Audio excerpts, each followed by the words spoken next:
What they didn't know about the soldier they were mocking as dead weight was that in exactly 3 months, she would carry a wounded man 10 miles through enemy territory without stopping once. What they couldn't see beneath her quiet demeanor and slight frame was a strength forged in circumstances so brutal that carrying another human being across mountains would feel like a warm-up exercise. And what Staff Sergeant Marcus Hawthorne was about to discover, as he humiliated her in front of 200 soldiers, was that sometimes the people you underestimate the most are the ones who end up saving your life. The mess hall at Fort Bragg fell silent except for the sickening crack of plastic hitting concrete. Corporal Elena Vasquez's lunch tray exploded across the floor, sending mashed potatoes and green beans sliding under nearby tables. Staff Sergeant Hawthorne's polished combat boot ground her protein bar into the linoleum with deliberate pressure, his 220-pound frame towering over her 110-pound figure, like a mountain casting shadow over a valley. "Look at this, everyone," Hawthorne announced, his voice carrying the theatrical confidence of a man who'd never missed an opportunity to display his authority. "Dead weight can't even carry a lunch tray without dropping it. How's she supposed to carry a wounded soldier?" The mess hall buzzed with uncomfortable energy as soldiers throughout the space turned to witness the spectacle. Some pulled out their phones, already recording what promised to be another one of Hawthorne's infamous power displays. Elena knelt silently, gathering the scattered utensils with mechanical precision, her movements controlled and deliberate despite the chaos around her feet. Hawthorne spread his arms wide, addressing his audience with the satisfaction of a performer who knew he had everyone's attention. "This is what happens when the military lowers its standards. 110 pounds soaking wet, can barely complete a 2-mile run without stopping 6 times, and somehow convinced someone she belongs in combat arms." Laughter erupted from Hawthorne's usual crowd of admirers, soldiers who'd learned that aligning themselves with his cruelty was safer than becoming its target. The sound echoed off the walls like gunshots, each burst designed to maximize Elena's humiliation. She continued cleaning up the mess as if she couldn't hear them, her face a mask of professional composure that revealed nothing of what she might be thinking. "Hey, I'm talking to you, dead weight," Hawthorne snarled, crouching down to get closer to her face. "You think you can just ignore me? Think your little act of playing tough is going to work here?" Elena's hand moved instinctively to something attached to her belt, fingers briefly touching what looked like a worn leather pouch about the size of a playing card. The gesture was so quick, so automatic, that most observers missed it entirely. But those who caught it noticed how her shoulders seemed to square slightly after the contact, as if the object provided some form of invisible strength. "I'm not ignoring you, Staff Sergeant," Elena replied quietly, her voice steady despite the degrading position she found herself in. "I'm cleaning up the mess." The simplicity of her response seemed to infuriate Hawthorne even more. He'd been expecting tears, anger, or some kind of emotional breakdown that would justify his continued assault. Instead, he got calm professionalism that made his theatrics look petty by comparison. "The mess," he repeated mockingly. "That's what you are, Vasquez. A mess. A 110-pound mess that somehow convinced the recruitment officers she could do a man's job." He stood back up, addressing the crowd again. "You know what I call soldiers like this? Liabilities. Dead weight that gets real warriors killed because they can't pull their own weight when it matters." From somewhere near the kitchen, Specialist Jennifer Brooks watched the scene unfold with growing disgust. She'd served alongside Elena for 8 months and had seen things that didn't match Hawthorne's narrative. Elena might struggle with the 2-mile run times due to her shorter legs, but she'd never seen anyone handle equipment maintenance with more precision or navigate obstacle courses with better technique. There was something about Elena's competence that didn't align with the dead weight label Hawthorne insisted on applying. "Tell us, Vasquez," Hawthorne continued, now playing to his audience with the confidence of someone who'd never faced real consequences for his cruelty. What happens when your squad is under fire and someone gets hit? What happens when a real soldier needs to be carried to safety? You going to ask the enemy to wait while you take a break? Elena finished collecting the last of the scattered silverware and stood slowly, her hand briefly touching that worn leather pouch again. The movement was so subtle that most people missed it, but Specialist Brooks noticed how Elena's breathing seemed to steady after the contact, as if she was drawing strength from whatever the pouch contained. "I'll do what needs to be done, Staff Sergeant," Elena said, her voice carrying quiet certainty that seemed to surprise even herself. The response clearly wasn't what Hawthorne had been hoping for. He'd wanted submission, tears, or anger that would justify escalating his attack. Instead, he got quiet confidence that made him look like a bully picking on someone who refused to be intimidated. "What needs to be done?" Hawthorne laughed, but there was an edge to it now, a hint of frustration that his performance wasn't having the desired effect. Dead weight like you can't even do what needs to be done to pass basic fitness standards. You think you're going to magically develop the strength to save lives when it matters. What Hawthorne didn't know, what none of them knew, was that Elena touched that leather pouch exactly 10 times throughout each day. Not 9, not 11, but exactly 10. Each touch was deliberate, purposeful, connected to something that had shaped every decision she'd made since joining the military. The pouch contained a single photograph and a piece of equipment that told a story none of her fellow soldiers could imagine. What they also didn't know was that Elena had requested the most physically demanding assignments available, volunteering for extra duty that others avoided, seeking out training opportunities that pushed her body beyond what anyone thought possible for someone her size. Her struggles with the standard 2-mile run weren't from lack of endurance. They were from legs that had to work twice as hard to cover the same distance as her taller counterparts. Master Sergeant Robert Torres, the senior NCO responsible for their unit, watched the confrontation from across the mess hall with growing concern. He'd been in the military for 18 years and had learned to recognize when something didn't add up. Elena's personnel file showed exemplary performance in every area except the standard running times, but he'd noticed things that made him question whether those times told the whole story. During the recent field exercise, when their convoy had been attacked during a training scenario, and soldiers had to navigate rough terrain on foot, Elena had been one of the first to reach the objective.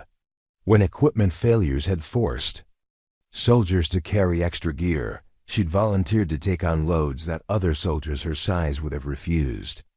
There was something about her physical capabilities that didn't match the struggling runner Hawthorne loved to mock. "You know what I think, dead weight?" Hawthorne continued, his voice rising as he sensed he was losing his audience's attention. "I think you've been coasting on sympathy points. I think you've been playing the victim card so long you actually believe your own act."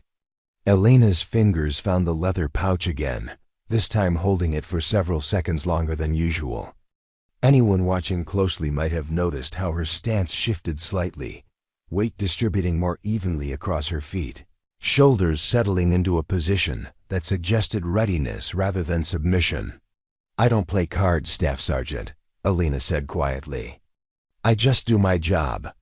The response was so simple, so matter-of-fact, that it seemed to drain some of the energy from Hawthorne's performance. He'd been building toward some kind of crescendo, expecting emotional reactions that would justify his continued assault. Instead, he found himself facing someone who refused to engage with his cruelty on his terms. Specialist Brooks moved closer, drawn by something she couldn't quite identify. She'd been watching Elena for months, noticing small details that others missed. The way Elena's uniform was always immaculate despite working the hardest details. The way she seemed to anticipate equipment problems before they happened. The way she moved through physical challenges with an efficiency that suggested training beyond what they'd received in basic. "Your job?" Hawthorne's voice carried genuine anger now, frustrated by his inability to break Elena's composure. "Your Job is to be dead weight that gets carried by real soldiers.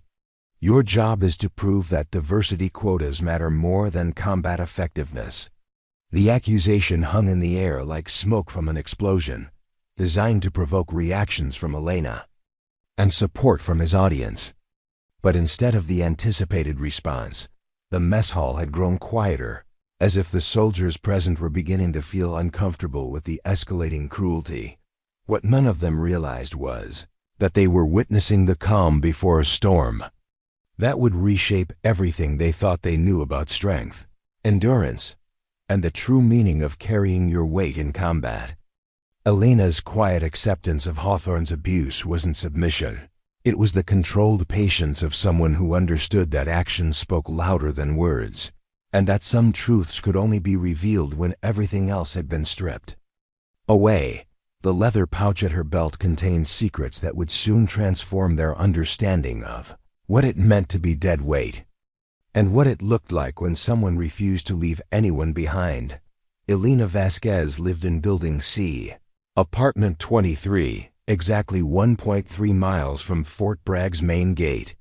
Every morning at 0347 hours her alarm sounded, though she was always awake 30 minutes before it rang. The precision wasn't military conditioning, it was something deeper.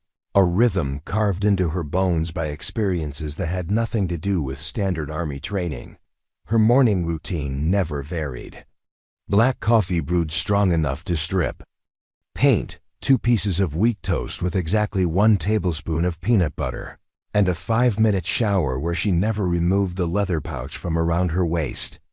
The worn brown leather had molded to her body over years of constant contact, the edges softened by countless touches that served a purpose her fellow soldiers couldn't begin to understand. At exactly 0430, Elena began her personal fitness routine in the small yard behind her building. Not the standard Army PT that would happen later at the base, but something entirely different. She filled a military-issue rucksack with exactly 60 pounds of sand-filled bags, strapped it to her back, and began walking. Not jogging, not running, but walking with a pace and rhythm that suggested efficiency over speed. Sergeant First Class Maria Santos lived in the adjacent building and had noticed Elena's pre-dawn activities during her own early morning runs. What struck Santos wasn't just the consistency of Elena's routine, but the weight she carried and the distance she covered. For 45 minutes every morning, Elena walked with that 60-pound pack, her stride never faltering, her breathing never labored, her pace never slowing. Santos had been in the Army for 12 years and had seen plenty of soldiers train beyond requirements. But Elena's routine was different. There was nothing frantic or desperate about it, no obvious attempt to improve her PT scores or prepare for specific tests. Instead, it had the quality of maintenance, as if she was preserving skills rather than building them. After her weighted walks, Elena performed exercises that weren't in any Army field manual. Complex movements that engaged her entire body, emphasizing functional strength over the muscle-building routines most soldiers preferred. She lifted odd objects, water jugs, tire sections, concrete blocks, with techniques that suggested training from sources beyond military instruction. What Santos found most intriguing was how Elena touched that leather pouch throughout her workout. Not constantly, but at specific intervals. 10 touches during the 45-minute walk, each occurring at precise moments that seemed to mark distances or time intervals. The pattern was so consistent that Santos had started timing it, discovering that Elena's touches came exactly every 4.5 minutes, like clockwork timed to some internal metronome. At the base, Elena's work assignments revealed more mysteries. While Hawthorne continued his campaign to prove her incompetence by assigning her to equipment maintenance and supply duties, Elena excelled at tasks that showcased abilities her fellow soldiers didn't expect. She could field strip and reassemble complex weapon systems faster than soldiers who'd been handling them for years. Her gear inspections were so thorough that other soldiers began requesting her assistance with their own equipment. Specialist Jennifer Brooks had started paying closer attention to Elena's capabilities after witnessing several incidents that didn't match the dead weight narrative. During a recent convoy exercise, when their vehicle had broken down in simulated hostile territory, Elena had diagnosed the mechanical problem and implemented a field repair that kept them mobile while other crews waited for maintenance support. How? Did you know the fuel pump was failing? Brooks had asked after Elena identified the issue within minutes of the breakdown. Elena's response had been characteristically minimal. "Sounds wrong," she'd said, her hand briefly touching the leather pouch. "Engine tells you what's wrong if you listen." The answer raised more questions than it answered. Elena hadn't received advanced mechanical training, yet she demonstrated diagnostic skills that impressed even the motor pool sergeants. Her personnel file showed basic vehicle maintenance certification, but her practical knowledge suggested experience that went far beyond classroom instruction.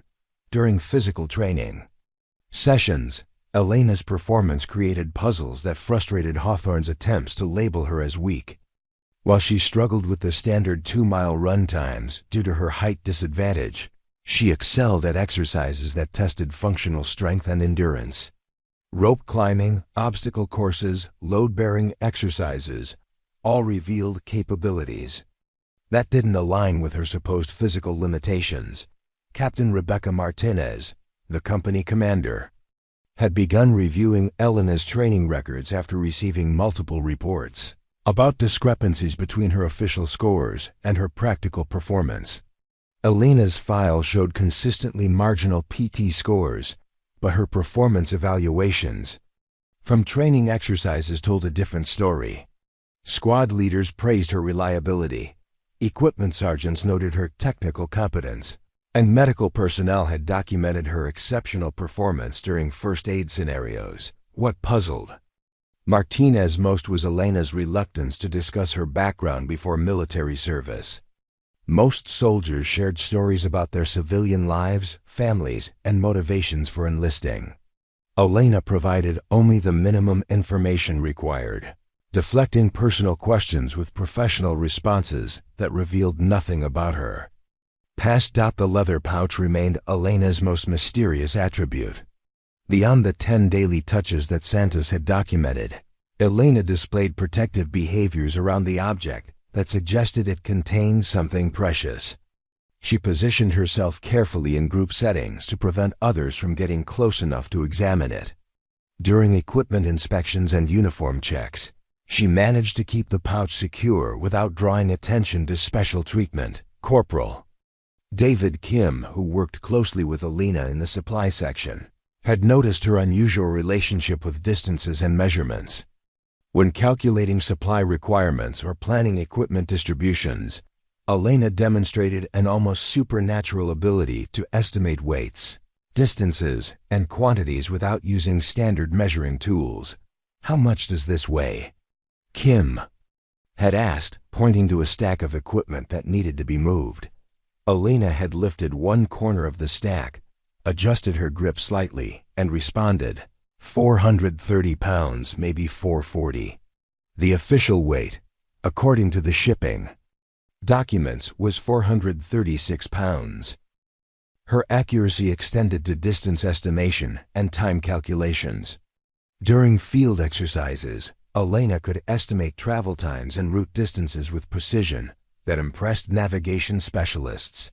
When asked about her methods, she provided vague references to practice and experience that explained nothing about how she developed such specialized skills. The pattern of Elena's capabilities suggested training that went beyond standard military instruction. Her technical knowledge, physical conditioning, and tactical awareness indicated exposure to specialized programs or experiences that weren't reflected in her official records. Yet she deflected questions about her background with consistent skill that suggested deliberate intention to keep her past private. Hawthorne's growing obsession with proving Elena's incompetence had begun affecting unit morale. His public attacks on her performance created tension that influenced training exercises and daily operations.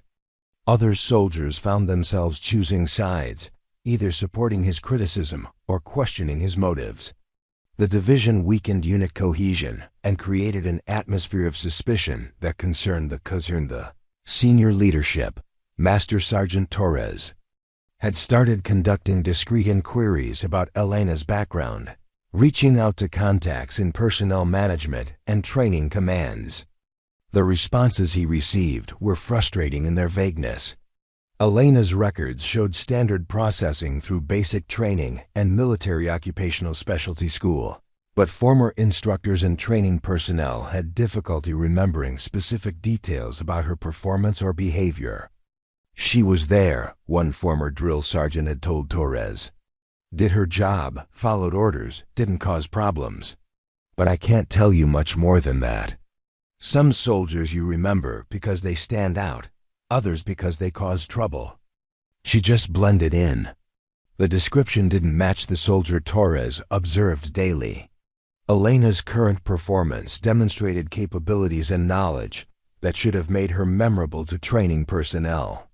Her ability to blend into the background while possessing exceptional skills suggested intentional effort to avoid attention. During her early military career, late one evening, as Elena completed her personal training routine in the yard behind her building, Santos decided to approach her directly.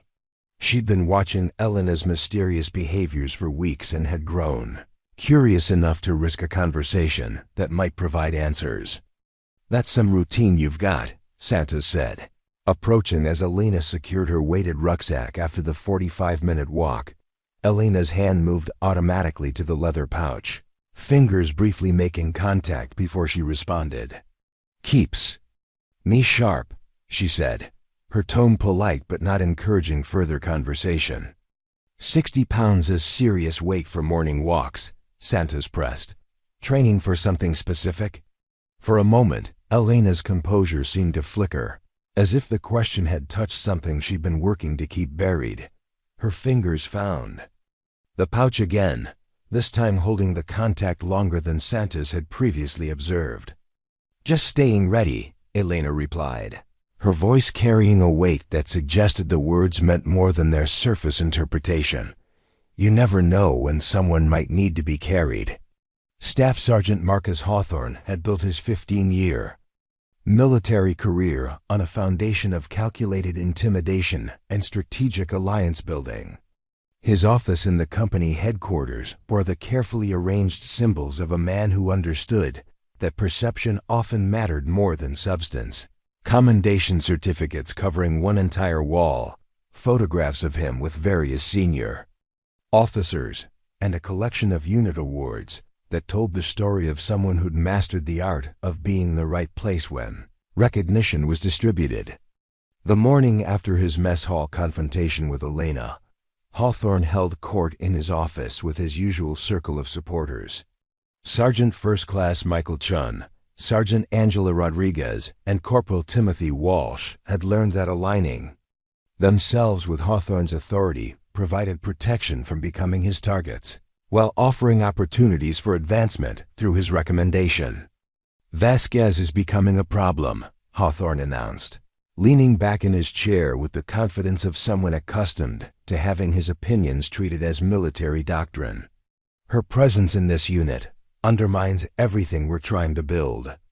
Standards matter, and when we make exceptions for people who can't meet them, we weaken everyone." Chun nodded with the enthusiasm of someone who'd built his own reputation by echoing Hawthorne's opinions. "The other soldiers see her struggling with basic requirements and start thinking they can slack off too. It's a morale issue." Rodriguez, who'd witnessed Hawthorne destroy the careers of 3 soldiers over the past 2 years, understood that questioning his assessment of Elena would put her own position at risk. "What are you thinking for next steps, Staff Sergeant?" Hawthorne had given this considerable thought. Elena's refusal to break under his public humiliation had frustrated his usual methods, but he'd encountered stubborn soldiers before. The key was systematic pressure applied through official channels that would force her to request transfer or simply quit. "Document everything," he instructed his followers. Every marginal PT score, every instance where she can't keep up, every time she requires assistance or accommodation. Build a pattern that shows she's not suitable for her military occupational specialty. The strategy had worked effectively in previous campaigns.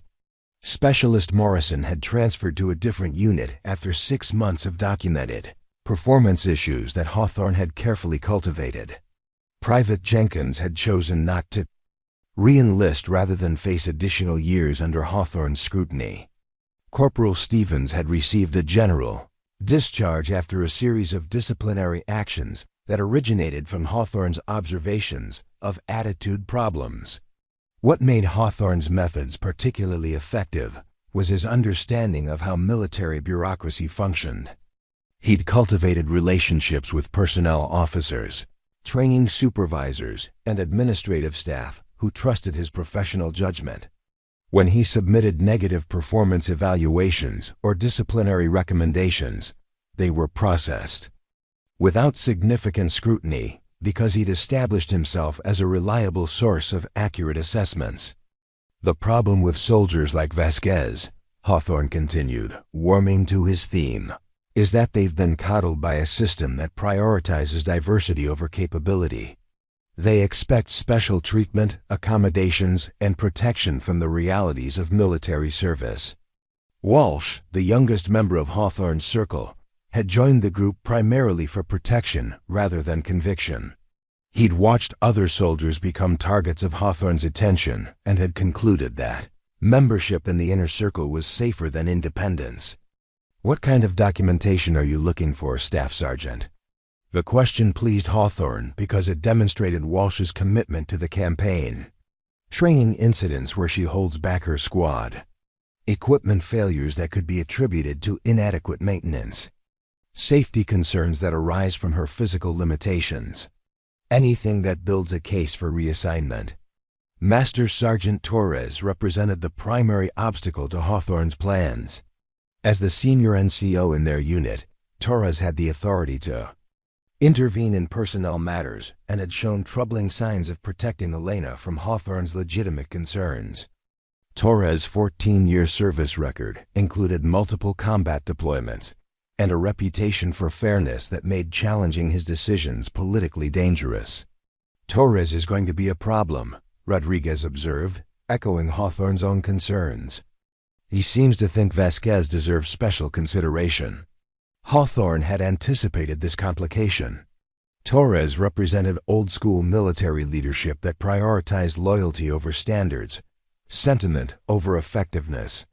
The key was demonstrating that Elena's presence endangered other soldiers, forcing Torres to choose between protecting one marginal performer and safeguarding the entire unit. "Torres hasn't been paying attention to the real impact," Hawthorne explained. "He sees someone trying hard and thinks that's enough. But trying hard doesn't carry wounded soldiers or complete missions when physical capability matters." Elena's climbing abilities were particularly remarkable for someone whose official records showed no specialized training in vertical movement. She ascended the quarry's rock faces with fluid efficiency, using techniques that suggested years of experience in mountain environments. Her rope work demonstrated knowledge of rescue scenarios and load-bearing configurations that weren't taught in basic military instruction. During these solitary training sessions, Elena would practice carrying weighted dummies that approximated the size and weight of adult humans. She developed harness systems and carrying techniques that allowed her to transport unconscious loads across distances that would exhaust soldiers twice her size. The efficiency of her methods suggested innovation born from necessity, refinements developed through experience rather than classroom instruction. What made these sessions most remarkable was Elena's endurance.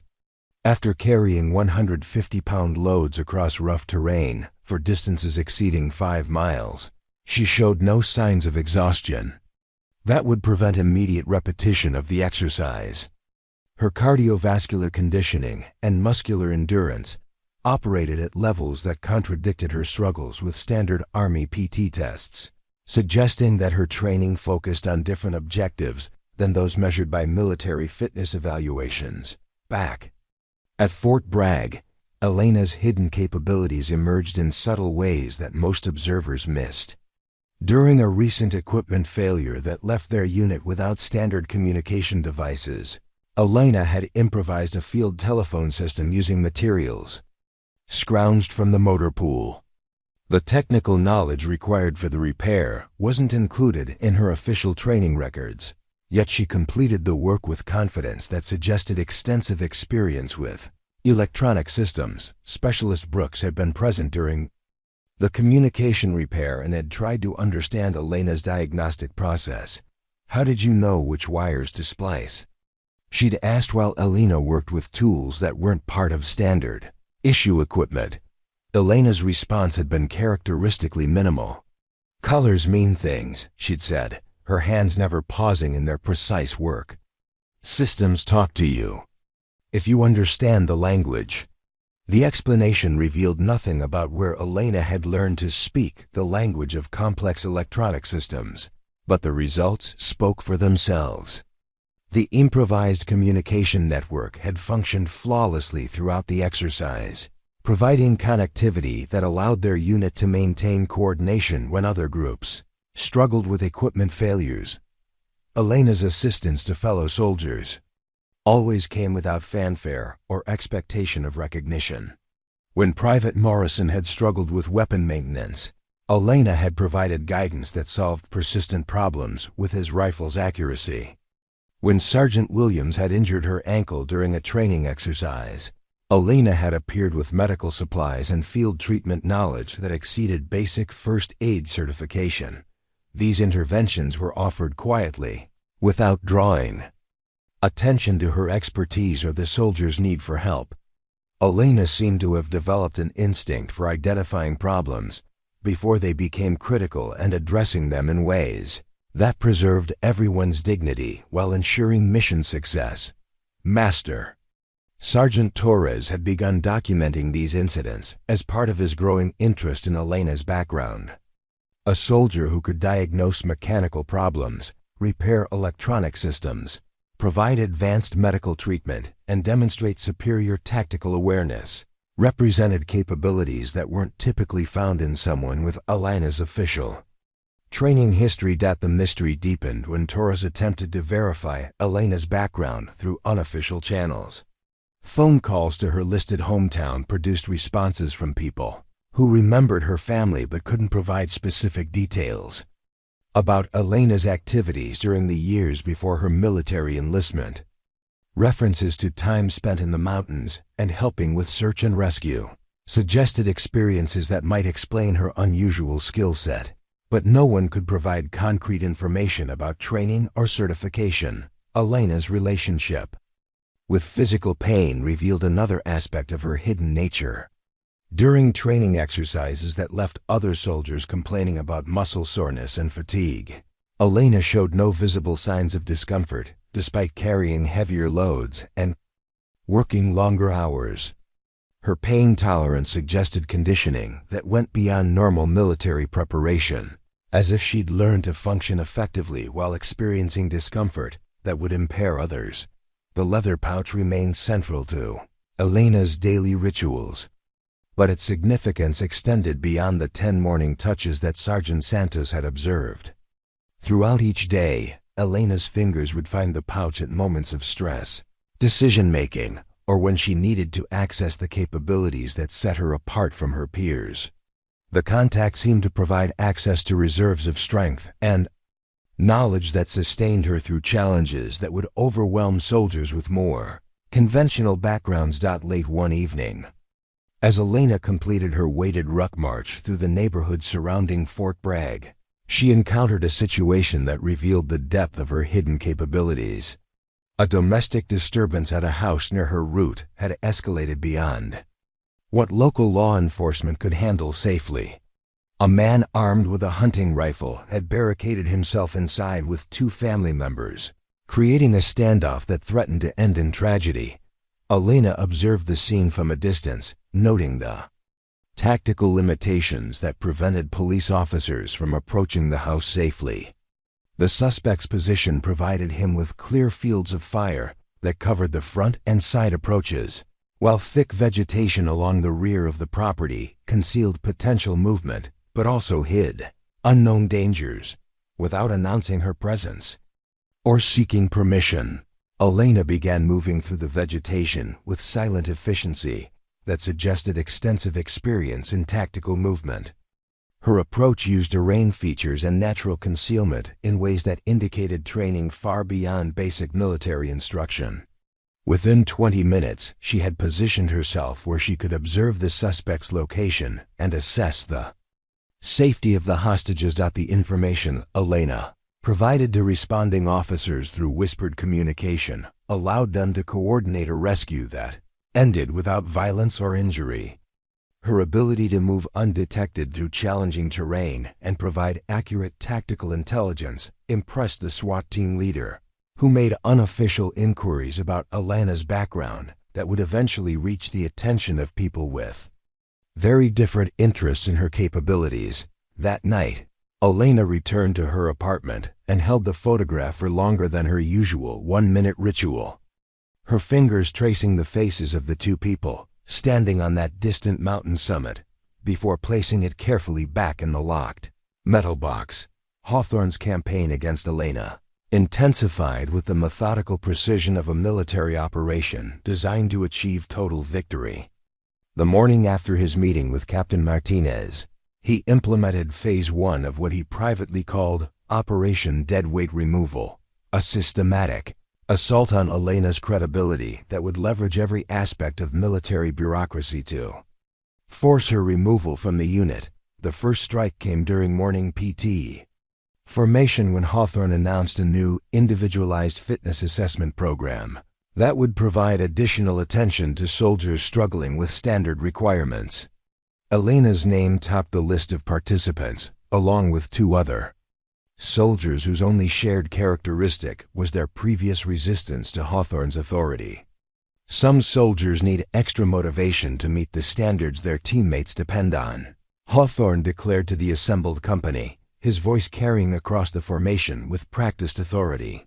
This program will ensure that every member of our unit can perform their duties without compromising mission effectiveness or endangering fellow soldiers. The announcement drew uncomfortable glances from soldiers who recognized the targeting nature of Hawthorne's initiative, but military hierarchy discouraged public questioning of senior NCO decisions. Elena stood at attention in formation, her face revealing nothing as Hawthorne outlined requirements that included additional PT sessions, supplementary training evaluations, and weekly progress reports that would be forwarded to company leadership. The first individualized assessment, Hawthorne had arranged for maximum visibility by scheduling Elena's evaluation during lunch hours when the greatest number of soldiers would witness her performance. The test involved completing an obstacle course while carrying a 60-pound rucksack, followed by a 2-mile run that would be timed to the second and documented for her personnel file.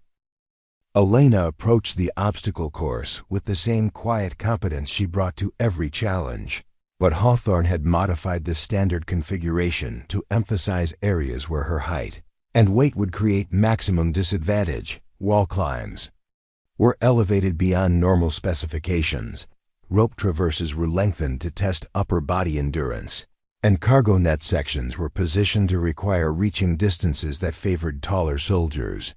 What Hawthorne didn't anticipate was Elena's efficiency in overcoming obstacles through technique rather than brute strength. She moved through the modified course with fluid precision, using momentum and leverage to compensate for physical limitations while maintaining steady progress that frustrated his expectations of visible struggle. Specialist Brooks watched from the sidelines with growing admiration for Elena's performance and increasing disgust for Hawthorne's obvious attempts at sabotage. The modifications to the standard course were clearly designed to create failure rather than assess capability, representing the kind of leadership abuse that undermined unit cohesion and military effectiveness. Time, Hawthorne called as Elena completed the final obstacle, his voice carrying disappointment that she'd finished within acceptable parameters despite his course modifications. 7 minutes, 43 seconds. Below average for soldiers of your military occupational specialty. The assessment was technically accurate, but misleadingly contextualized.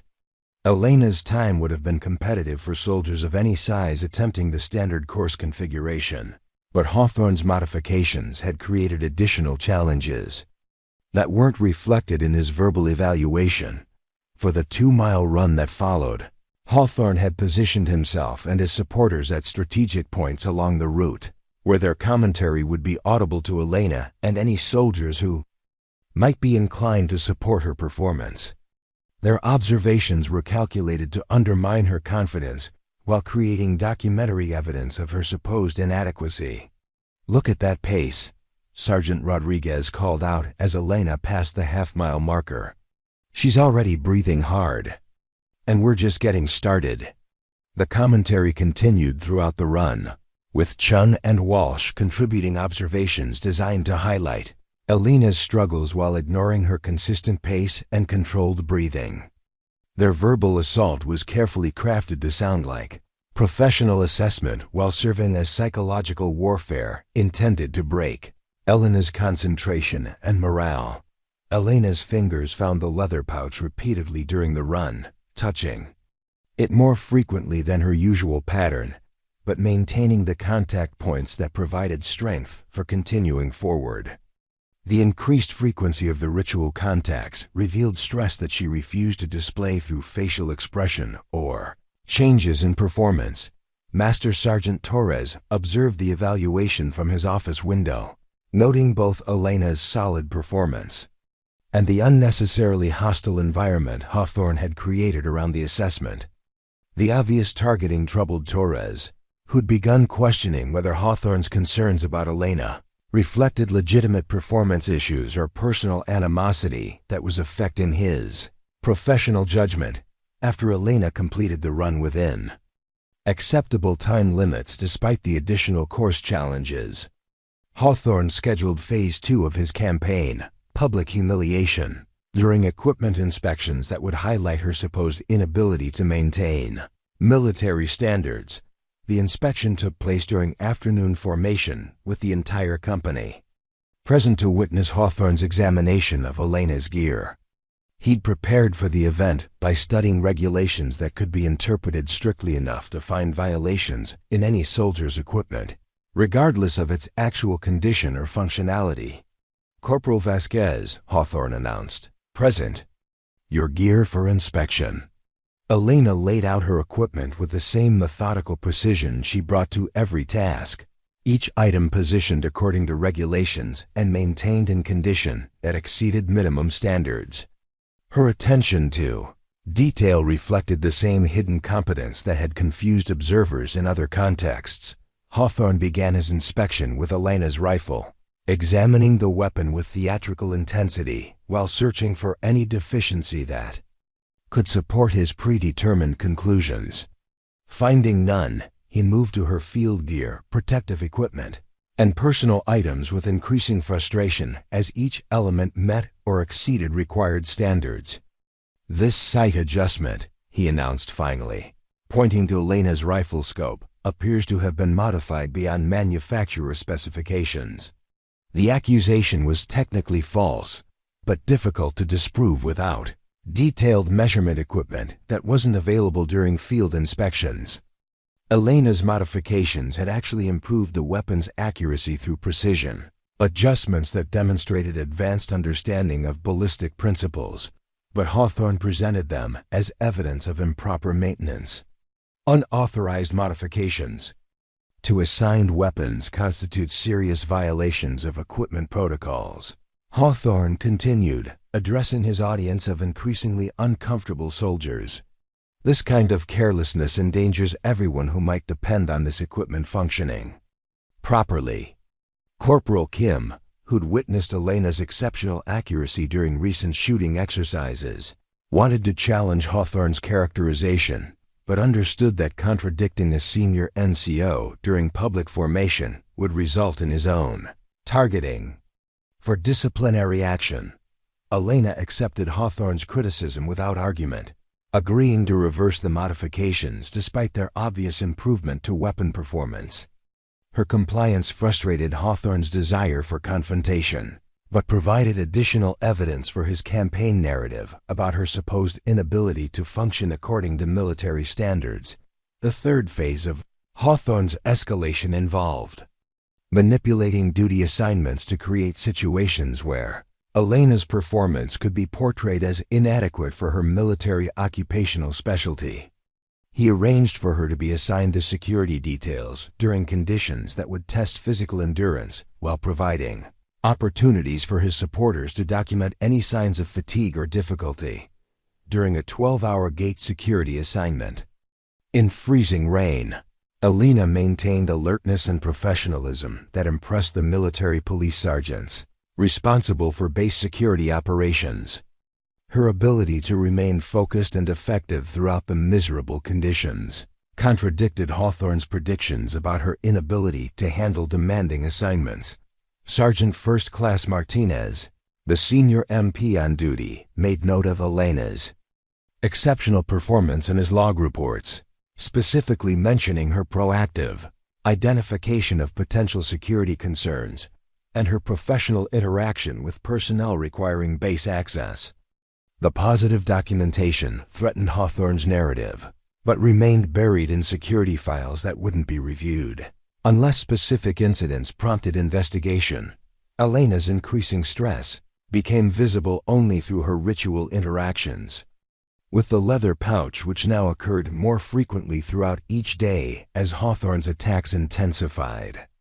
The 10 morning touches had expanded to include additional contacts during moments of particular pressure, though she maintained the discipline never to let the ritual interfere with her duties or draw attention from observers. Specialist Brooks had begun timing Elena's pouch contacts and noticed the increased frequency corresponded directly with Hawthorne's escalating campaign. The pattern suggested that Elena was using the ritual as a coping mechanism that provided strength for enduring systematic abuse while maintaining professional standards. The revelation prompted Brooks to begin her own informal investigation into Elena's background, using computer skills developed during her previous civilian career to research public records and military databases that might explain Elena's unusual capabilities and Hawthorne's determination to destroy her career. What Brooks discovered would soon provide the foundation for challenging Hawthorne's campaign, but the information came with implications that neither she nor Elena was prepared to confront. Specialist Jennifer Brooks discovered the first crack in Elena's carefully constructed anonymity during a late-night computer session in the base library.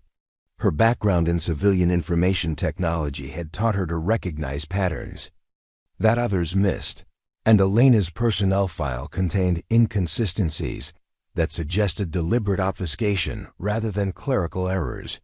The address listed as of Elena's hometown corresponded to a mountain community in Colorado that had been evacuated 3 times in the past decade due to natural disasters. Public records showed that Elena's family had owned property in the area, but detailed searches revealed news articles that painted a very different picture of her background than what appeared in her military documentation. Brooks found archived newspaper stories about search and rescue operations in the Colorado Rockies that mentioned a local volunteer who had participated in multiple successful rescues under extreme conditions. The articles didn't include names due to privacy policies, but the descriptions of technical climbing skills and wilderness navigation abilities matched the mysterious competencies Elena had demonstrated at Fort Bragg. More intriguing were the timeline correlations between major rescue operations and gaps in Elena's official records.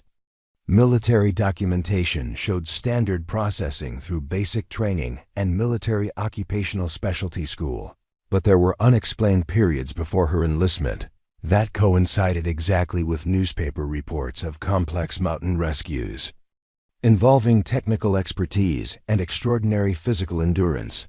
Master Sergeant Torres had been conducting his own investigation through military channels, reaching out to former instructors and training personnel who might remember details about Elena's early service. The responses he received were uniformly vague, as if people were deliberately avoiding specific recollections or had been instructed to limit their communications about Elena's background. She was competent, one former drill sergeant had told Torres during the carefully worded phone conversation. Followed instructions, met requirements, didn't cause problems. But there were things about her training performance that didn't make sense given her official background. When Torres pressed for details, the drill sergeant became evasive. Some soldiers come to us with skills they learned elsewhere. Usually we can figure out where: previous military service, civilian training, family background. With Vasquez, nothing added up. She could do things she shouldn't have been able to do, but she never talked about where she learned them. The conversation ended with a suggestion that Torres might want to contact personnel security officials who handled specialized cases, but no specific names or departments were provided. The vagueness of the recommendation felt like a warning. Disguised as helpful advice, Captain Martinez had begun receiving informal inquiries about Elena from sources outside her normal chain of command.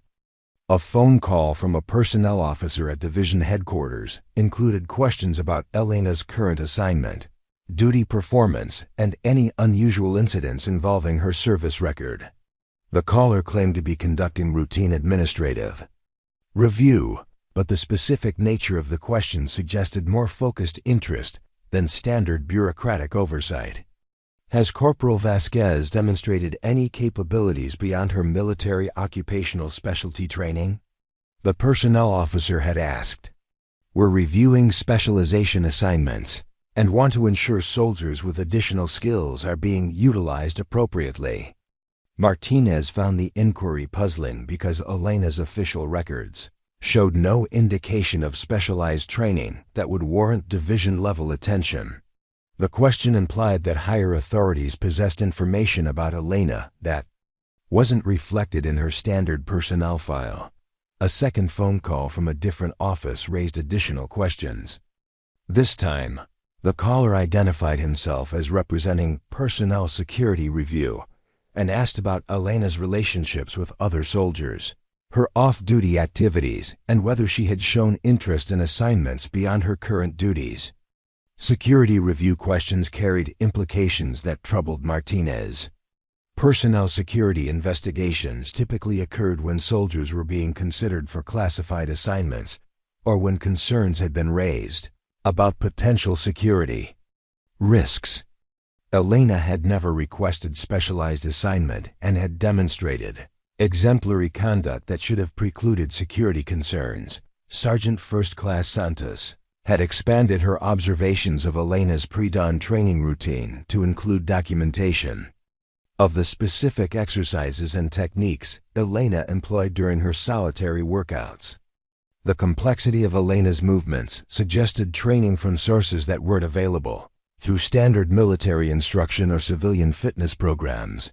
Elena's rope work was particularly sophisticated, involving configurations and techniques that Santos recognized from her own experience with Special Forces qualification courses. The knots Elena tied, the anchor points she selected, and the load-bearing calculations she appeared to make suggested expertise that typically required months of specialized instruction. More remarkable was Elena's efficiency in transitioning between different types of physical challenges. She moved seamlessly from weighted endurance exercises to technical climbing movements to precision balance work that tested completely different muscle groups and coordination skills. The integration suggested training designed for scenarios where multiple capabilities might be required in rapid succession. Santos had begun photographing Elena's exercise configurations with her phone, creating documentation that could be shared with other personnel who might recognize the techniques or training origins. The images revealed equipment modifications that Elena had made to standard gear, adaptations that improved functionality for specific applications that weren't obvious from casual observation, Corporal. Kim had started paying closer attention to Elena's technical knowledge during their shared duties in the supply section. Beyond her exceptional ability to estimate weights and measurements, Elena demonstrated understanding of logistics principles that typically required formal education or extensive experience in supply chain management. When their unit received a shipment of replacement parts for various vehicle systems, Elena had identified compatibility issues that the official documentation hadn't mentioned. Her knowledge of component specifications and system integration saved the unit from ordering incorrect replacement parts that would have delayed maintenance operations. "How did you know those alternators wouldn't work with the older truck models?" Kim asked after Elena prevented a costly ordering mistake. Elena's response had been characteristically minimal, but more revealing than her usual deflections. "Different mounting points," she'd said, her hand automatically touching the leather pouch. "Some things look the same but connect differently."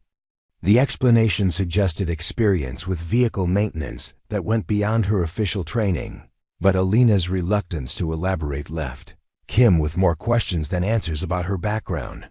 The breakthrough in understanding Elena's mysterious capabilities came from an unexpected source. Private Morrison, whose weapon accuracy problems Elena had quietly resolved, mentioned the assistance to his brother during a phone call home. Morrison's brother worked as a civilian contractor providing maintenance support to military installations and had access to personnel databases that included information not available through standard channels. "Tell me more about this soldier who helped you," Morrison's brother had said during their conversation. "Description, name, anything you can remember about her background." 3 days later, Morrison received a call that left him shaken and uncertain about how to process the information he'd been given. His brother had found references to Elena in classified databases that suggested her true background was far more complex than her current assignment indicated. "Your friend isn't just any soldier," Morrison's brother had told him. "The records I can access show flags that indicate specialized background, but the details are locked behind clearances I don't have. Someone with serious authority has been protecting her identity." The conversation ended with advice that Morrison found deeply disturbing. "Be careful how much attention you draw to her situation. People who get their records buried this deep usually have reasons that go beyond normal military service." Morrison struggled with the implications of his brother's warning while watching Elena endure Hawthorne's increasingly aggressive campaign against her. The suggestion that Elena was being protected by serious authority created ethical dilemmas about whether to share the information with others who might be able to help her. Meanwhile, Hawthorne's network of supporters had begun experiencing doubts about the campaign they'd been supporting. Sergeant Rodriguez had witnessed enough of Elena's actual performance to question whether Hawthorne's characterizations reflected objective assessment or personal animosity that was affecting his professional judgment. During a private conversation with Chun, Rodriguez voiced concerns that had been building for weeks. "I'm starting to think we might be wrong about Vasquez," she said. "Her work performance is solid, she never complains, and she handles everything Hawthorne throws at her with more professionalism than some of us show on good days." Chun's response revealed his own growing unease with the campaign.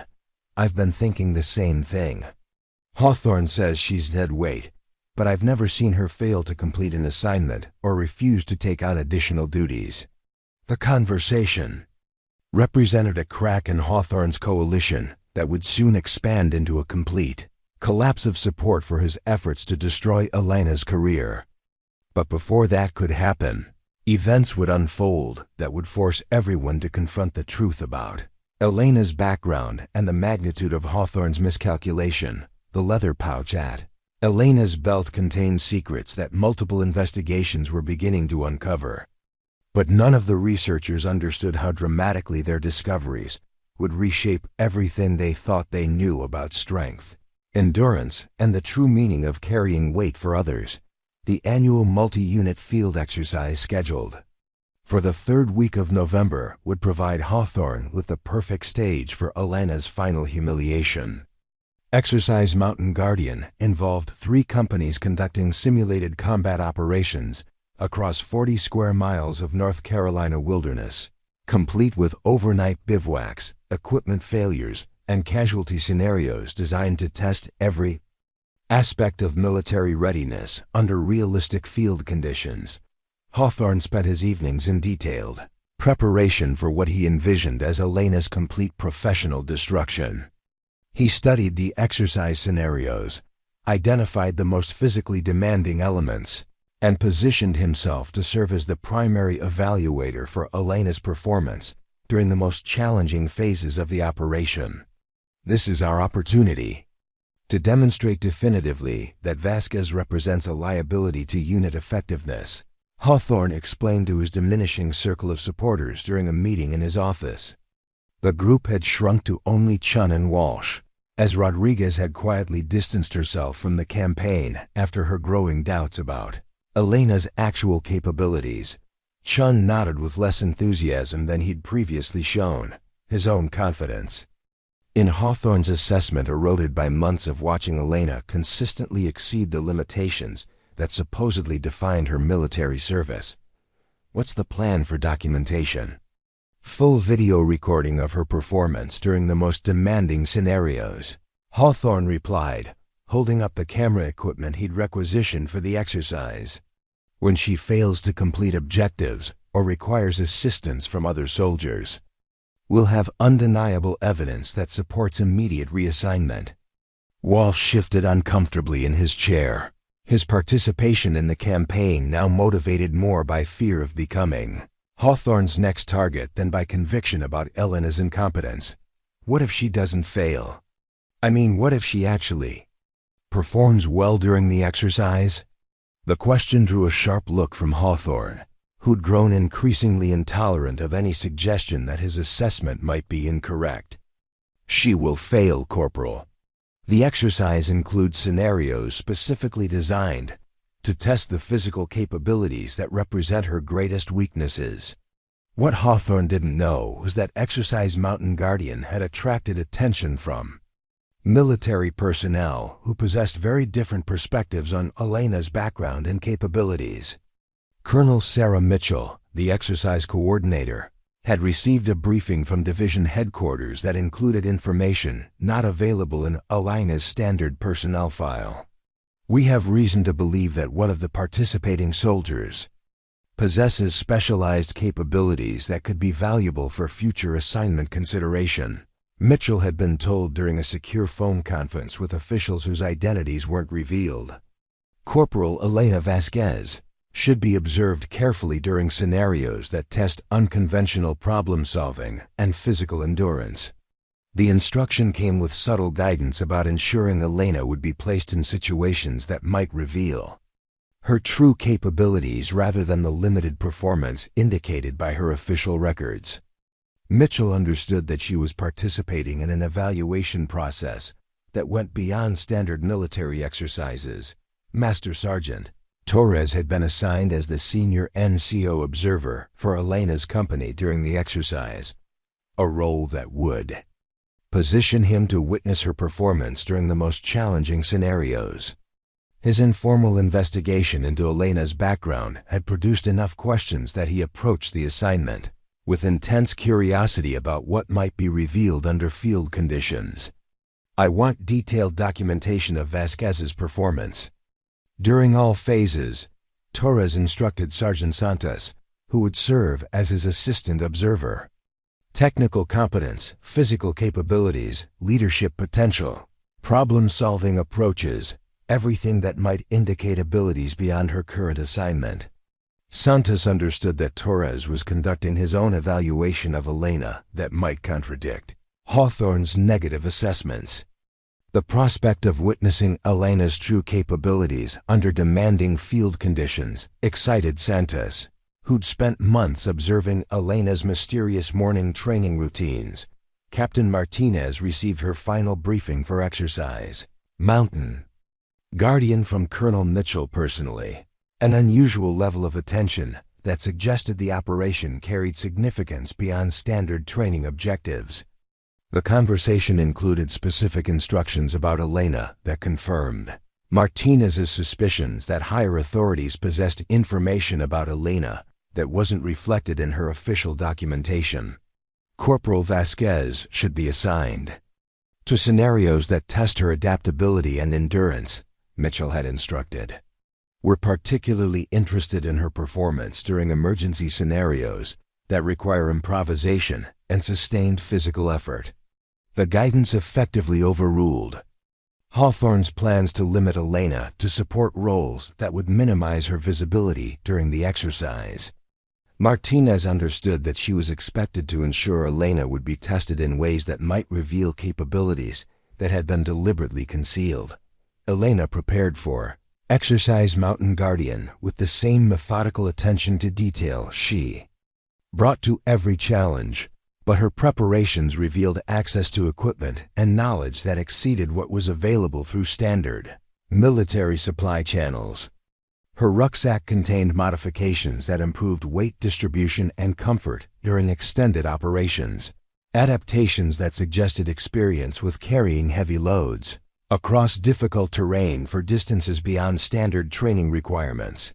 The leather pouch remained attached to her belt throughout her preparation process, its contents providing the spiritual and practical foundation for whatever challenges awaited in the North Carolina wilderness. Elena's ritual of touching the pouch had stabilized at exactly 10 contacts per day, despite the increased stress of Hawthorne's campaign, suggesting that she'd found equilibrium between the pressure she faced and the strength she drew from her mysterious past. During the final equipment inspection before deployment, Elena's gear arrangement drew attention from soldiers who'd learned to recognize competence even when it appeared in unexpected forms. Her load-bearing configuration demonstrated efficiency that minimized fatigue, while maximizing accessibility to essential equipment. Techniques that weren't taught in standard training but reflected hard-earned experience with extended field operations. Private Morrison approached Elena during the pre-deployment period with information that had been weighing on his conscience since his brother's disturbing revelations about Elena's background. The conversation took place away from other soldiers in a storage area where they could speak without being overheard by Hawthorne's remaining supporters. Spinal injury, possible internal bleeding, definitely hypothermic. Elena called up to the squad after completing her initial examination. She needs evacuation immediately, but she can't be moved without proper immobilization. Using materials scrounged from her pack and Martinez's equipment, Elena improvised a spinal board that would allow safe transport of the injured captain. Her medical procedures were precise and confident, suggesting experience with emergency situations that had provided life or death training in trauma stabilization. The most remarkable part of the rescue was yet to come. After securing Martinez to the improvised stretcher, Elena began the process of bringing her up from the ravine, using a pulley system that she constructed from her specialized equipment and anchor points that distributed the load safely across multiple secure positions. The mechanical advantage Elena achieved through her pulley configuration allowed her to raise Martinez's 140-pound weight, plus equipment, up the 40-foot cliff face with steady progress that impressed even Hawthorne, whose understanding of physics told him that Elena's system shouldn't have been possible without significantly more personnel and equipment. Once Martinez was stabilized at ground level, the real test of Elena's capabilities began.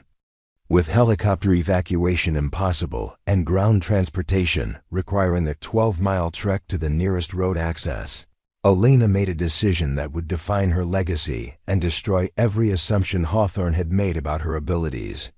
"I'll carry her," Elena announced, configuring a carrying harness that would distribute Martinez's weight across Elena's shoulders and torso in a way that would allow sustained movement across difficult terrain. Hawthorne's protests were immediate and emphatic. "That's impossible, Vasquez. You can't carry an unconscious person 12 miles through this terrain. We'll wait for conditions to improve." Elena's response came as she secured Martinez to the carrying system with practiced efficiency. Captain Martinez doesn't have time to wait. Her condition is deteriorating, and every minute we delay reduces her chances of survival. Without waiting for permission or further argument, Elena began walking toward the evacuation route with Martinez, secured to her back in a carrying configuration that demonstrated both technical innovation and physical conditioning that went far beyond anything her fellow soldiers had imagined possible. The leather pouch at Elena's belt had been touched exactly 10 times that morning, each contact providing strength for the challenge that would finally reveal the truth about who Elena Vasquez really was and what she was capable of accomplishing when lives depended on her supposedly inadequate abilities. The impossible became routine as Elena Vasquez carried Captain Martinez across terrain that would have challenged a full squad of soldiers traveling without injured personnel. Her pace remained steady despite the additional 140 pounds secured to her back through a harness system that distributed weight with engineering precision that impressed even skeptical observers. Staff Sergeant Hawthorne followed behind with his camera equipment, initially documenting what he expected would be Elena's rapid exhaustion and inevitable failure. Instead, he found himself recording a demonstration of human endurance that contradicted everything he thought he understood about physical limitations and military capability. Mile after mile, Elena maintained forward progress that exceeded the pace their squad had achieved while traveling light during the initial phase of their mission. Her breathing remained controlled, her movement efficient, and her navigation decisions demonstrated intimate familiarity with mountain travel techniques that weren't taught in standard military training. "This is impossible," Hawthorne muttered to Specialist Brooks, who was documenting Elena's progress with growing amazement. "No one carries that kind of weight across this terrain for this distance. She has to be faking something." Brooks watched Elena negotiate a particularly challenging creek crossing, maintaining perfect balance while carrying Martinez through waist-deep water that would have been treacherous for unloaded soldiers. What exactly would she be faking? "Staff Sergeant, Captain Martinez weighs 140+ gear. The distance is 12 miles of mountain terrain. Either Elena is doing it or she isn't." The question highlighted the fundamental flaw in Hawthorne's position.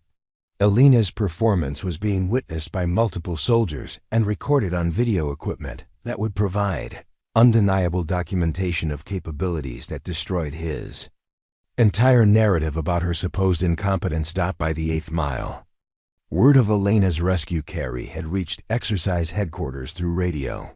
Communications that drew the attention of personnel who'd been waiting for exactly this kind of demonstration. Colonel Sarah Mitchell and her staff monitored the situation through radio updates that confirmed their expectations about Elena's hidden abilities. "Vasquez is maintaining pace with a full casualty carry across Class 4 terrain," came the report from Master Sergeant Torres, who'd positioned himself along the evacuation route to witness Elena's performance. "Estimated arrival at road access in 90 minutes if she maintains current progress." The radio traffic had attracted attention from officials beyond the exercise command structure. General Patricia Hayes, who'd driven down from division headquarters specifically to observe Elena's performance, positioned herself at the evacuation point where ambulances waited to transport Captain Martinez to medical facilities. Hayes carried with her a classified folder containing Elena's true service record. Documentation that would finally explain the capabilities that had mystified Elena's fellow soldiers and made a fool of Hawthorne's systematic campaign to destroy her career. Elena's arrival at the road access point created a scene that would be remembered by everyone present as a demonstration of human potential that challenged their understanding of what dedication and proper training could accomplish. She approached the waiting ambulances with Martinez still conscious and stable, having completed a rescue carry that military medical personnel later described as unprecedented in their experience. As Elena transferred Martinez to the medical team, her first words revealed the character that had sustained her through months of Hawthorne's abuse. "Captain Martinez maintained consciousness for most of the carry," she reported to the medical personnel. "Vital signs stable, no apparent deterioration in spinal function, but she needs immediate hospital evaluation." The professional competence of Elena's medical report impressed the emergency medical technicians, who noted that her assessment matched their own initial evaluation of Martinez's condition. Her ability to provide detailed medical information while having just completed an extraordinary physical feat suggested training that went far beyond basic first aid certification. General Hayes approached Elena as the ambulance departed, her presence immediately commanding attention from all military personnel at the evacuation site. Elena recognized the general's rank and came to attention, unaware that Hayes possessed information that would transform her carefully guarded anonymity into public recognition. "Corporal Vasquez," Hayes said, her voice carrying authority mixed with something approaching reverence. "I believe we need to have a conversation about your background and capabilities." Elena's hand moved instinctively to the leather pouch, fingers making contact with the worn surface as she prepared to face the moment she'd been avoiding since enlisting in the military. "Yes, ma'am." Hayes opened the classified folder and began reading from documents that made Elena's face pale with recognition. Elena Maria Vasquez, Civilian Search and Rescue Specialist, Colorado Mountain Rescue Service. Participated in 43 successful rescue operations in extreme alpine conditions.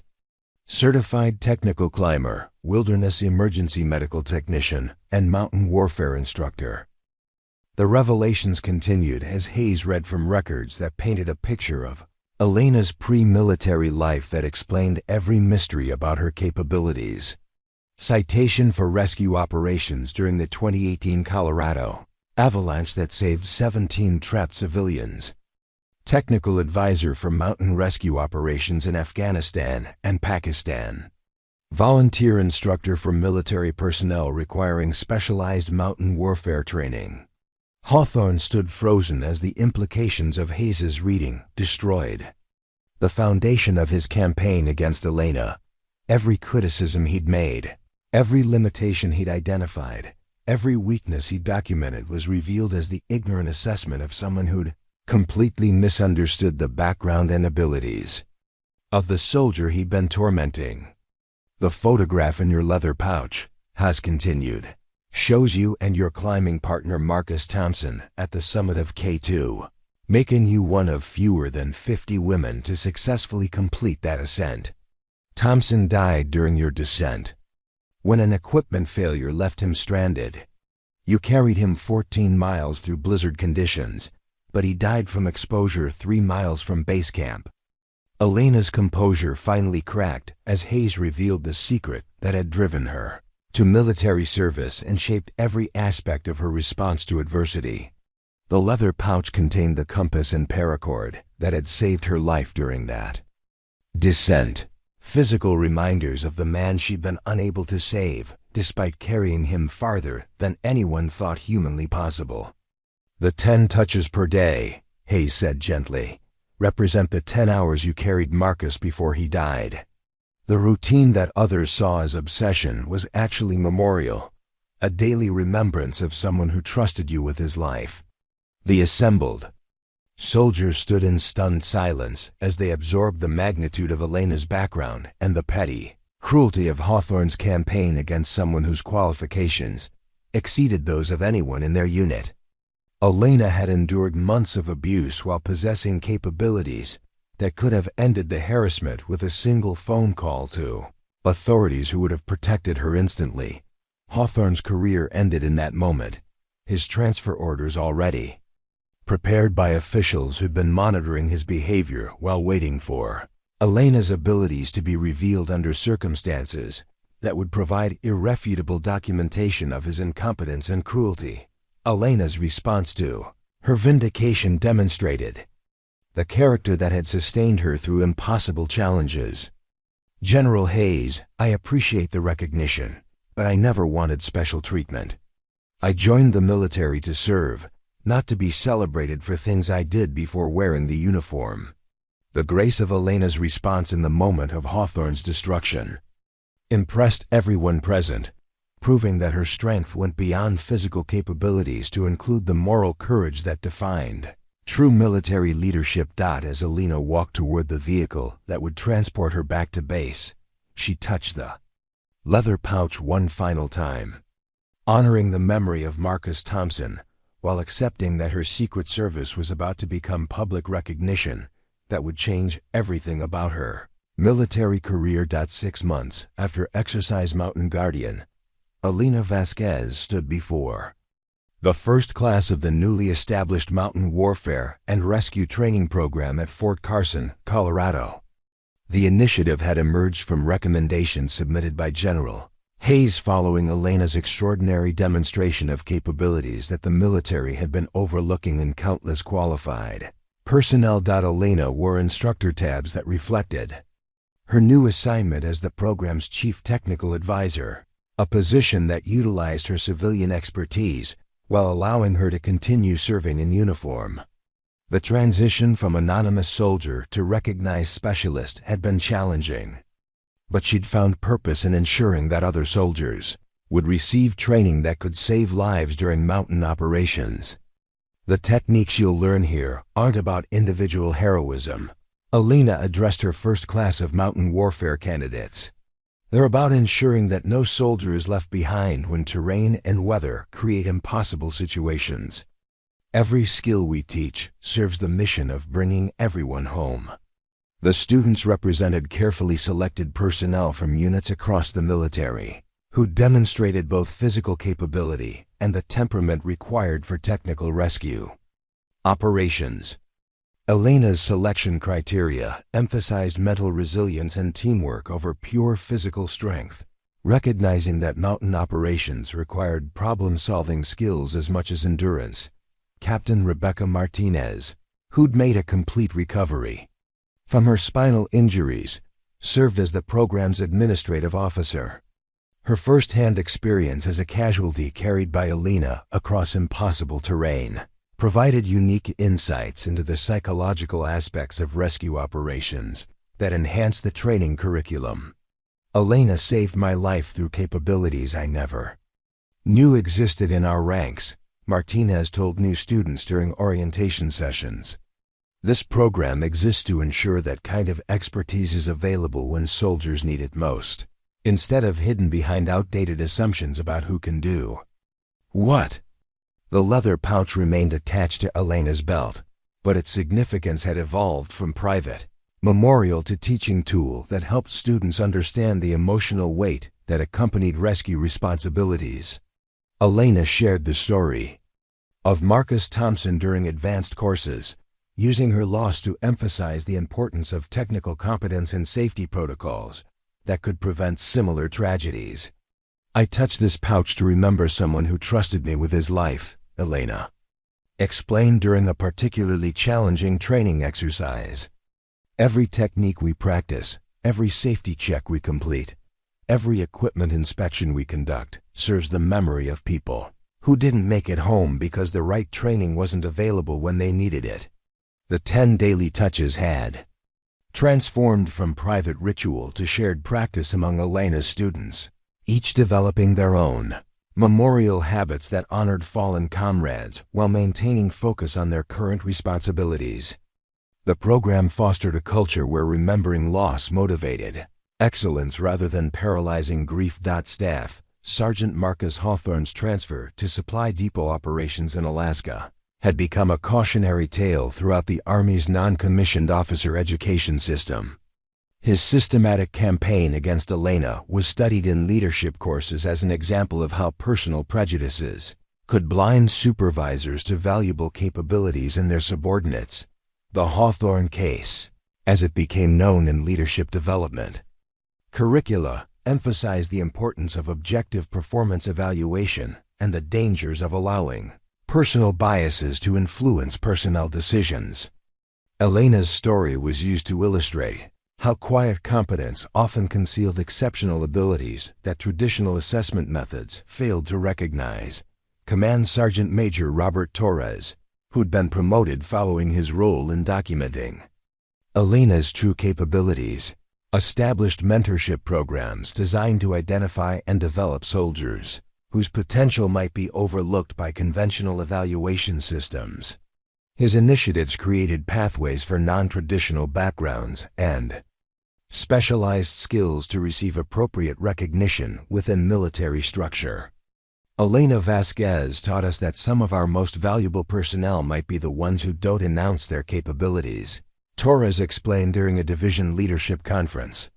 Our job as leaders is to create environments where excellence can emerge regardless of how it's packaged. Specialist Jennifer Brooks had leveraged her computer skills and interest in Elena's case into a career in military intelligence, where she specialized in personnel background verification that helped identify soldiers with hidden qualifications. Her work prevented other cases of misassigned or underutilized personnel, while ensuring that specialized skills were properly documented and employed. The mountain warfare program had expanded beyond Fort Carson to include training sites in Alaska, Hawaii, and international locations where American forces operated in challenging terrain. Elena's curriculum emphasized practical skills over theoretical knowledge, ensuring that graduates could perform effectively in real-world rescue scenarios. Elena's teaching methods reflected her understanding that different students learned through different approaches. Some responded to technical explanations of physics and engineering principles that governed climbing and rescue operations. Others needed hands-on practice with equipment and techniques. Before theoretical knowledge became meaningful, the program's most innovative element was its emphasis on carrying techniques that distributed weight efficiently across rescue personnel, allowing smaller soldiers to transport larger casualties across distances that traditional methods couldn't accomplish. Elena's personal demonstration of these principles during Martinez's rescue had become the gold standard for military rescue operations. 3 years after the program's establishment, Elena received notification that she'd been selected for promotion to Sergeant First Class, recognition that reflected her contributions to military education and operational capability development. The promotion ceremony took place at the Mountain Training Facility, surrounded by students and instructors whose lives had been shaped by her teaching. This promotion belongs to everyone who believed that hidden abilities deserve recognition, Elena said during her acceptance speech. My story isn't unique. It represents thousands of soldiers whose capabilities remain undiscovered because we don't know how to look for them. The ceremony concluded with Elena placing the photograph of Marcus Thompson in a memorial display that honored civilian specialists who'd contributed to military mountain warfare development. His image joined others whose expertise had enhanced soldier survival and mission effectiveness through knowledge shared across military and civilian communities. Elena's apartment had been replaced by base housing that accommodated her new responsibilities. But she maintained the same disciplined routines that had sustained her through years of anonymous service. The 0347 alarm, weighted morning walks, and precision equipment maintenance continued to provide structure that grounded her evolving role. The locked metal box now contained additional photographs documenting successful rescues performed by her. Program graduates evidenced that her teaching was creating the kind of capability that could prevent future tragedies. Each new image represented validation that Marcus Thompson's death had contributed to saving other lives. Through improved training and technique development, letters arrived regularly from soldiers who'd completed Elena's program and subsequently performed successful rescue operations in combat zones and training environments. Their reports of lives saved through techniques learned at Fort Carson provided the most meaningful recognition Elena could receive for her contributions to military capability. Late one evening, as Elena reviewed training reports from program graduates deployed worldwide, She reflected on the transformation that had changed her from hidden soldier to recognized expert. The journey from anonymous service to public recognition had been challenging, but the opportunity to prevent other soldiers from facing impossible choices during rescue operations made every difficulty worthwhile. The leather pouch remained central to Elena's daily routine, its contents serving as physical connection to the experiences that had shaped her understanding of service and sacrifice. The compass and paracord that had once represented private memorial now symbolized shared commitment to ensuring that no soldier faced impossible situations without proper training and support. Elena touched the pouch 10 times as midnight approached, each contact honoring Marcus Thompson while acknowledging the hundreds of students whose lives might be saved by the capabilities they'd developed through her teaching. Her story had become their story, transforming individual tragedy into collective strength that would protect soldiers for generations to come. 5 years after establishing the Mountain Warfare Program, Elena received a secure phone call that would test everything she'd built and force her to confront the most challenging rescue operation of her career. The voice on the encrypted line belonged to General Patricia Hayes, now commanding the military's Special Operations Support Activity, with a request that carried implications far beyond routine training assignments. Elena, we have a situation in Afghanistan that requires your specific expertise, Hayes explained during the classified briefing that took place in a secure facility outside Fort Carson. A joint special forces team conducting high-altitude reconnaissance has been cut off by avalanche activity in the Hindu Kush Mountains. Standard rescue protocols aren't sufficient for the terrain and weather conditions. The mission parameters immediately transported Elena back to her civilian rescue days in the Colorado Rockies. But the complexity of this operation exceeded anything she'd faced during her pre-military career. 12 elite soldiers were stranded at 18,000 feet elevation, surrounded by unstable snow conditions that made helicopter evacuation impossible and traditional ground approach routes too dangerous for conventional rescue teams. Intelligence reports indicate the team has casualties requiring immediate medical attention, Hayes continued. Weather window for any rescue attempt closes in 72 hours, after which seasonal storms will make access impossible until spring. Elena studied the topographical maps and weather data that accompanied the briefing, recognizing terrain features that matched the most challenging environments she'd encountered during her civilian rescue career. The combination of altitude, weather, and tactical considerations created a rescue scenario that would require capabilities that existed nowhere else in the military's operational inventory. Who else is being considered for this mission? Elena asked, though she suspected she already knew the answer. No one else has the combination of high-altitude technical climbing experience, military training, and rescue expertise necessary for this operation, Hayes replied. Your program has produced excellent personnel, but none with the specific background required for this level of technical difficulty. The mission would require Elena to lead a small team of her most advanced students into conditions that would test every technique and principle she developed through years of teaching and refinement. The operation represented validation of her program's capabilities, while creating risks that could destroy everything she'd built if the mission failed. Elena's first challenge involved selecting team members whose technical skills and psychological resilience could handle the extreme conditions they would face. From the hundreds of soldiers who'd completed her program, only 6 possessed the advanced certifications and demonstrated competence necessary for high-altitude rescue operations in hostile territory. Staff Sergeant Michael Chun had completed Elena's most advanced courses while developing innovations in rescue equipment that improved efficiency and safety during technical operations. His background in mechanical engineering provided problem-solving capabilities that could prove essential when standard techniques proved insufficient for unexpected challenges.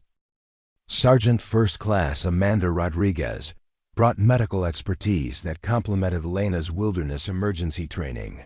Having served as a Special Forces medic before transitioning to mountain warfare specialization, her experience treating trauma in combat environments would be crucial for providing care to injured personnel at extreme altitude. Specialist David Park had distinguished himself during training through exceptional physical conditioning and intuitive understanding of mountain weather patterns that allowed accurate prediction of changing conditions. His ability to read terrain and anticipate environmental challenges had saved training exercises from weather-related disasters. The team selection process revealed the depth of expertise that Elena's program had developed throughout the military special operations community. Each potential team member brought specialized capabilities that reflected the comprehensive nature of the training curriculum Elena had designed. Corporal Lisa Zhang provided technical climbing skills that matched Elena's own abilities.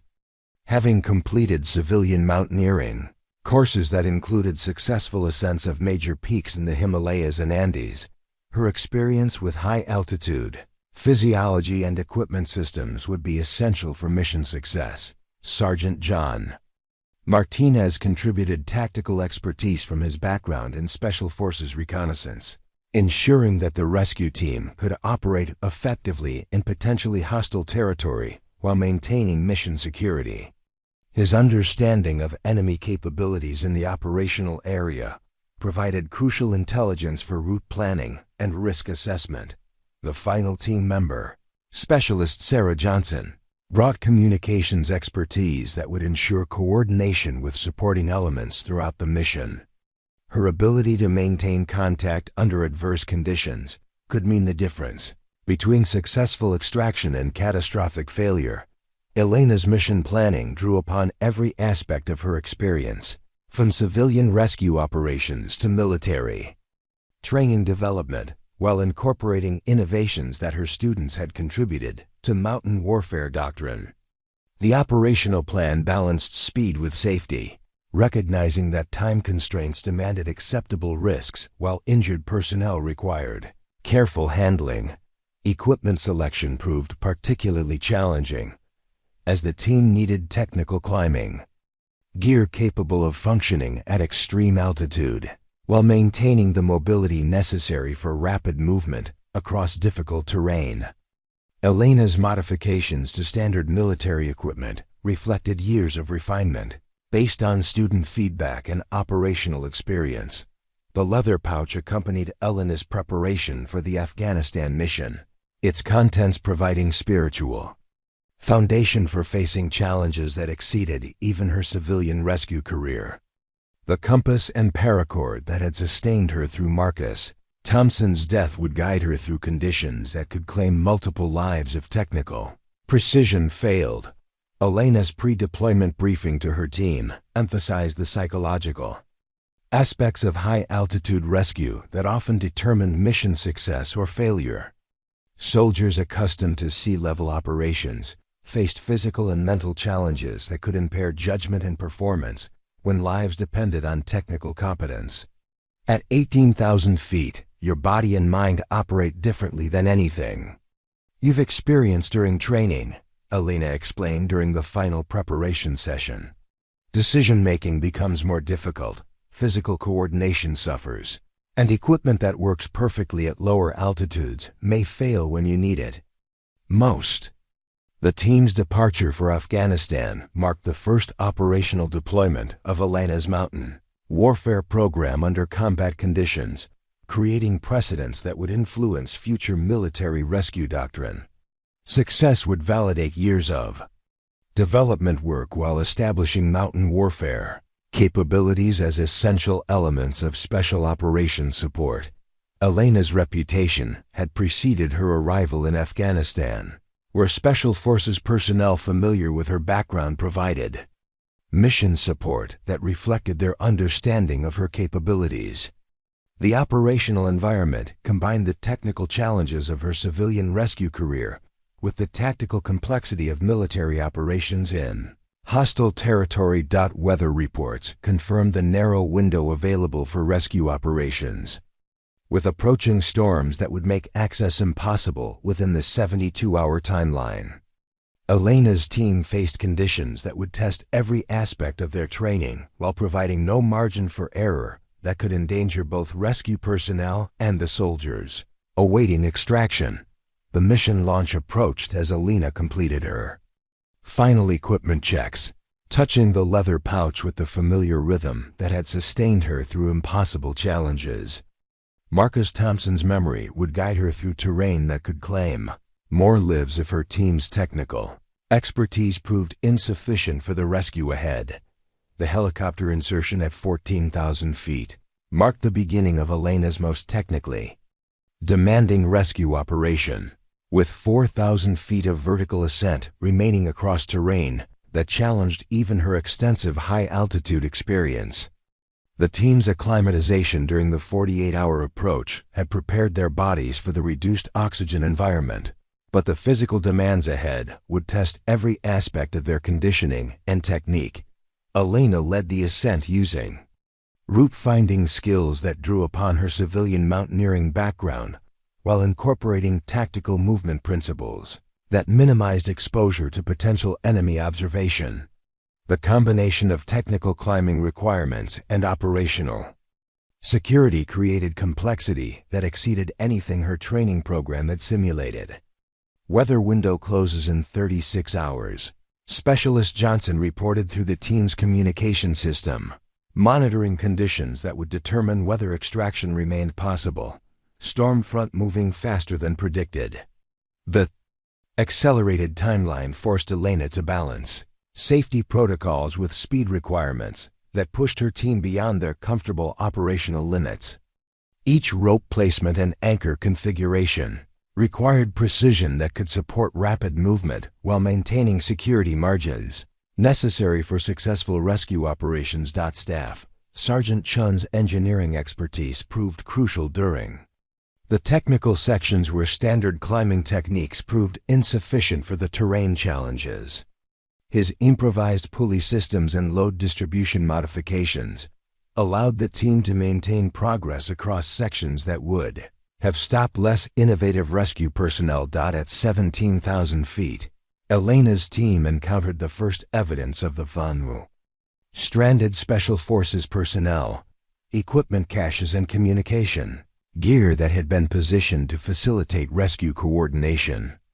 The professional placement of the materials indicated that the trapped soldiers remained organized and capable despite their isolation in the harsh environment. Sergeant Rodriguez's medical assessment of the situation became critical as Elena's team reached the stranded personnel's location and discovered casualties more severe than initial intelligence had indicated. 3 soldiers required immediate medical attention that would complicate extraction procedures while demanding careful handling during the descent operation. Primary casualty has compound fractures that require stabilization before any movement, Rodriguez reported after completing her initial medical evaluation. Secondary and tertiary casualties have hypothermia symptoms that indicate extended exposure beyond mission timeline estimates. Elena's rescue plan required modification to accommodate the medical complexities while maintaining the speed necessary to complete extraction before weather conditions made descent impossible. The technical challenge involved creating carrying systems that would protect injured personnel while allowing movement across terrain that challenged unloaded climbers. The leather pouch provided strength as Elena configured the rescue systems using techniques she'd refined through years of teaching and innovation. Each rope configuration and anchor placement drew upon muscle memory developed through countless training repetitions that prepared her team for exactly these conditions. Corporal James' climbing abilities proved essential during the descent operation when equipment failure threatened to trap the entire rescue party at altitude beyond the weather window. Her technical improvisation using backup systems allowed continued progress when standard procedures would have required mission abandonment. The extraction proceeded through deteriorating weather that transformed routine technical climbing into survival-level challenge requiring every capability Elena's team possessed. Wind speeds and visibility conditions pushed operational parameters beyond safe limits, while injured personnel required protection from environmental exposure that complicated movement procedures. Elena's navigation skills guided the team through whiteout conditions using compass work and terrain association that substituted for visual references obscured by the approaching storm system. The technique she'd learned during Marcus Thompson's fatal descent provided crucial capabilities for maintaining direction when modern navigation systems proved insufficient. 20-8 hours after beginning the ascent, Elena's team delivered all 12 Special Forces personnel to the evacuation zone, where medical helicopters waited to transport casualties to advanced treatment facilities. The successful completion of the rescue operation validated Elena's program while establishing new standards for military high-altitude rescue capabilities. As Elena watched the helicopters disappear into clearing weather, she touched the leather pouch with gratitude for the memories that had sustained her through the most challenging rescue of her career. Marcus Thompson's legacy lived through every soldier who returned safely because Elena had transformed personal tragedy into professional excellence that saved lives when traditional methods proved insufficient. The Afghanistan rescue would become the defining operation that established Elena's program as an essential element of special operations support, ensuring that future soldiers would never face impossible rescue scenarios without access to the capabilities she'd spent years developing and refining. 10 years later, Elena Vasquez stood before the United Nations International Rescue Coordination Center in Geneva, wearing the uniform of a newly appointed director of mountain rescue operations. The girl once called dead weight now commanded rescue resources across 6 continents, ensuring that no mountain emergency would go unanswered regardless of political boundaries or military limitations. The leather pouch remained at her side, its contents having guided her through rescues that saved over 400 lives across her military and civilian career. The 10 daily touches continued, but now they honored not just Marcus Thompson, but every rescue professional who'd given their lives ensuring others could return home safely. Elena's final surprise came during the ceremony when General Hayes presented her with a shadow box containing artifacts from her journey, Hawthorne's transfer orders, documentation from the Afghanistan rescue, and photographs of the 127 students who'd graduated from her program and gone on to save lives worldwide. "Some people are born to carry others," Hayes said during her presentation speech. Elena Vasquez has spent her entire career proving that strength isn't measured by the weight you can lift, but by the distance you'll go to ensure no one is left behind. As Elena accepted the honor, she thought about the mess hall confrontation that had started this journey, grateful that Hawthorne's ignorance had ultimately led to recognition of capabilities that might have remained hidden forever. Elena's incredible story proves that heroes walk among us, often in the most unexpected forms. Her journey from ridiculed soldier to international rescue leader shows us that true strength lies not in what others see, but in what we're willing to do when everything depends on our actions. If stories like Elena's inspire you to look beyond surface appearances and recognize the hidden potential in people around you, smash that subscribe button and join our community of everyday heroes. We bring you real stories of extraordinary people who changed the world through quiet determination and unshakable courage. What hidden strengths are you carrying? Share your thoughts in the comments below. You might just inspire our next incredible story.